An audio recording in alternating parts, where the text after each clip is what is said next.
Bonjour, mon nom est Jocelyn Paquette. Je suis propriétaire de l'entreprise Les Archives du photographe. Cette entreprise-là est née il y a plusieurs années et puis dans quelques jours, elle va fermer. En fait, je prends ma retraite et je prends ma retraite au bout quand même d'une longue quête vers les archives photographiques qui concernent le Québec et aussi le Canada. Dans ma collection, comme vous voyez derrière moi, j'ai acquis depuis une trentaine d'années près de 10 millions de négatifs anciens. Donc, ce que nous avions acheté, en fait, c'était des studios de photographie qui ont œuvré pendant plusieurs années. Donc, on a des studios, comme le premier studio que j'ai acheté a commencé en 1962 sa carrière et elle a terminé en 1997. Ce même studio-là m'a fait racheter plusieurs autres studios. En fait, il m'a fait racheter un de ses concurrents qui, lui, avait œuvré des années 1950, en fait, fin des années 50, jusqu'à 1986, date du décès du concurrent en question. Les gens qui me rencontrent me demandent tout le temps d'où vient ma passion. Alors que j'étais âgé de 6 ans, et ça, c'est il y a longtemps. Donc, on parle de 1971. J'ai eu l'occasion un jour de regarder un film à la télévision qui s'appelait « La machine à explorer le temps ». C'est un vieux film de 1960 avec Yvette Mimieux et Rod Taylor. Donc, moi, étant jeune, voyant ça, je croyais que les machines à voyager dans le temps, ça existait. Et j'en avais même demandé une au Père Noël. Il ne me l'a pas donné, donc j'ai arrêté de croire au Père Noël cette année-là. Ça a déjà une première tragédie dans ma vie. Mais par contre, le goût de voyager dans le temps était là, puis je continuais de croire que ça se pouvait, puis tout ça. Or, on entend parler d'un studio de photographie à Saint-Agapi, dans le comté de Lotbinière, qui serait à vendre. J'ai été avec ma mère là-bas, mais sauf qu'on arrive là, et finalement, c'est pas le studio qui était à vendre, c'était tout simplement l'inventaire de ce studio-là qui était fermé finalement. Or, moi, les caméras, tout ça, ça m'intéressait moins que d'acheter les négatifs. Et là, je demande au photographe, je dis, vos négatifs, eux, lui, les négatifs, il voulait les jeter, là, ça ne lui tentait pas de travailler avec ça du tout.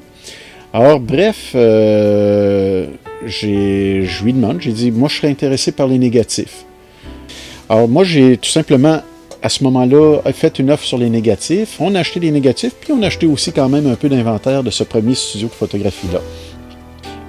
Quand je voulais acheter son studio, c'était pour continuer le service à la clientèle, aller dire aux gens, bon, ça fait 50 ans que vous êtes mariés, on pourrait vous faire un nouvel album ou des choses comme ça.